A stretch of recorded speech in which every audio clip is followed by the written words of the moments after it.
Reporter big impact. +2 പരീക്ഷയ്ക്കിടെ ഉത്തരപേപ്പർ തടഞ്ഞുവെച്ച വിദ്യാർത്ഥിക്ക് വീണ്ടും പരീക്ഷ എഴുതാൻ അനുമതി. തീരുമാനം വിദ്യാർത്ഥിയുടെ വീട്ടിലെത്തി നേരിട്ടറിയിച്ച മലപ്പുറം RDD. റിപ്പോർട്ടറിനോട് വിദ്യാർത്ഥിയും കുടുംബവും നന്ദി പറഞ്ഞു. കുട്ടിക്ക് പരീക്ഷ എഴുതാനുള്ള അവസരം ഒരുക്കി കൊടുക്കുക എന്നുള്ളതാണ് കുട്ടിയെ അറിയിക്കാനായി ആവശ്യപ്പെട്ടിട്ടുള്ളത്. കുട്ടിക്ക് സേ പരീക്ഷയിൽ ഈ എക്കണോമിക്സിൻ്റെ പരീക്ഷ എഴുതാൻ കഴിയും. ആ പരീക്ഷയ്ക്ക് പുറമെ കുട്ടിക്ക് ഒരു വിഷയമാണ് സാധാരണഗതിയിൽ സേ പരീക്ഷയിൽ ഇംപ്രൂവ് ചെയ്യാൻ കഴിയുന്നത്. ആ കുട്ടിയുടെ പ്രത്യേക ഒരു കേസായി പരിഗണിച്ചുകൊണ്ട് ഒരു വിഷയം ബെറ്റർ ചെയ്യാനുള്ള അവസരം കൂടി അതിൻ്റെ കൂട്ടത്തിൽ നൽകുകയും സർട്ടിഫിക്കറ്റിൽ ഇങ്ങനെ ഒരുമിച്ചൊരു സർട്ടിഫിക്കറ്റാക്കി കൺസോൾട്ടേറ്റ് ചെയ്ത് കുട്ടിക്ക് കൊടുക്കാനുള്ള ഒരു സംവിധാനം ഉണ്ടാക്കാം എന്നാണ് DG അറിയിച്ചിട്ടുള്ളത്. അഷ്കർ അലി കരിമ്പ നമുക്കൊപ്പം എത്തുന്നു. അഷ്കർ അലി കരിമ്പ, റിപ്പോർട്ടറിന്റെ ഇടപെടൽ കുട്ടിയുടെ ജീവിതത്തിൽ തന്നെ ഒരു പ്രധാന മാറ്റത്തിലേക്ക് എത്തിയിരിക്കുകയാണ്. വീണ്ടും പരീക്ഷ എഴുതാനായിട്ടുള്ള അനുമതി അവൾക്ക് കിട്ടുകയാണ്. എന്തൊക്കെയാണ് വിവരങ്ങൾ?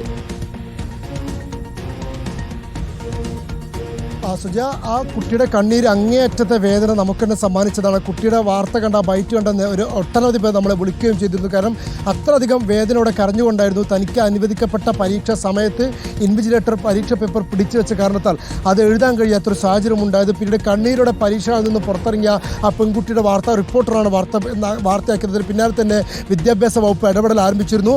ആദ്യഘട്ടത്തിൽ തന്നെ ഇൻവിജിലേറ്റർ പരീക്ഷ ഡ്യൂട്ടിയിൽ നിന്ന് മാറ്റി നിർത്തുകയും പിന്നീട് അധ്യാപകനെ ഗുരുതരമായി അച്ചടക്കം കണ്ടെത്തി സസ്പെൻഡ് ചെയ്യുകയും ചെയ്തിരുന്നു. അതിന് തൊട്ടു പിന്നാലെയാണ് ഇപ്പോൾ Malappuram regional deputy director doctor PM അനിലിൻ്റെ നേതൃത്വത്തിലുള്ള മലപ്പുറത്തു നിന്നുള്ള വിദ്യാഭ്യാസ സംഘം നേരിട്ട് വീട്ടിലെത്തിക്കൊണ്ട് ഇത്തരത്തിൽ വിദ്യാർത്ഥിക്കുള്ള സന്തോഷ വാർത്ത നേരിട്ട് അറിയിച്ചത്. വിദ്യാഭ്യാസ വകുപ്പ് മന്ത്രിയുടെയും പൊതുവിദ്യാഭ്യാസ ഡയറക്ടറുടെയും നിർദ്ദേശപ്രകാരമായിരുന്നു ഇന്ന് മലപ്പുറം RDD വീട്ടിലെത്തിയത്. വരുന്ന സേ പരീക്ഷ നടക്കുന്ന ഘട്ടത്തിൽ ഈ കുട്ടിക്ക് നഷ്ടമായ എക്കണോമിക്സ് പരീക്ഷ അല്ലെങ്കിൽ തടസ്സപ്പെട്ട എക്കണോമിക്സ് പരീക്ഷ വീണ്ടും എഴുതാനുള്ള അനുമതിയാണ് ഇപ്പോൾ വിദ്യാഭ്യാസ വകുപ്പ് നൽകിയിരിക്കുന്നത്. അത് നേരിട്ട് അറിയിക്കാനാണ് വിദ്യാഭ്യാസ വകുപ്പിൽ നിന്നുള്ള സംഘം വീട്ടിലേക്ക് എത്തിയത്.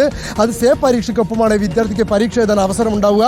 സാധാരണഗതിയിൽ എല്ലാ വിഷയങ്ങളിൽ വിജയിക്കുന്ന ഒരു വിദ്യാർത്ഥിക്ക് ഒരു പരീക്ഷയ്ക്ക് മാത്രമായിരിക്കും അത്തരത്തിൽ സേ പരീക്ഷ എഴുതാൻ അനുമതി ഉണ്ടാവുക. എന്നാൽ ഈ വിദ്യാർത്ഥിക്ക് പ്രത്യേക ഓർഡർ ഇറക്കിക്കൊണ്ട് 2 പരീക്ഷയ്ക്ക് അനുമതി ലഭിക്കും. ഒന്ന് ഈ നഷ്ടപ്പെട്ട എക്കണോമിക്സ് പരീക്ഷയ്ക്കും അതിനപ്പുറത്തേക്ക് ഏതെങ്കിലും പരീക്ഷ എഴുതണമെങ്കിൽ ആ കുട്ടിക്ക് പരീക്ഷ എഴുതാം.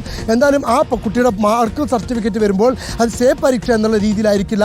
പൊതു പരീക്ഷ എഴുതി അതിൽ നിന്ന് വിജയിച്ച കുട്ടി എന്നുള്ള രീതിയിൽ തന്നെ കുട്ടിക്ക് സർട്ടിഫിക്കറ്റ് ലഭിക്കുകയും ചെയ്യും. തത്വത്തിൽ വീണ്ടും കുട്ടിക്ക് ഒരു പുനഃപരീക്ഷ തന്നെ നടത്താൻ വിദ്യാഭ്യാസ വകുപ്പ് തീരുമാനിച്ചിരിക്കുന്നു. വളരെ നല്ല തീരുമാനമാണത്. ആ തീരുമാനത്തിലേക്ക് എത്തിക്കുന്നതിന് നമ്മുടെ വാർത്ത അഷ്കർ അലി കരിമ്പ റിപ്പോർട്ട് ചെയ്ത ആ കുട്ടിയുടെ ദുരിതം അത് വഴിയൊരുക്കിയെന്നതിൽ നമുക്കും ഒരു അഭിമാനം തോന്നുന്ന നിമിഷമാണിത്.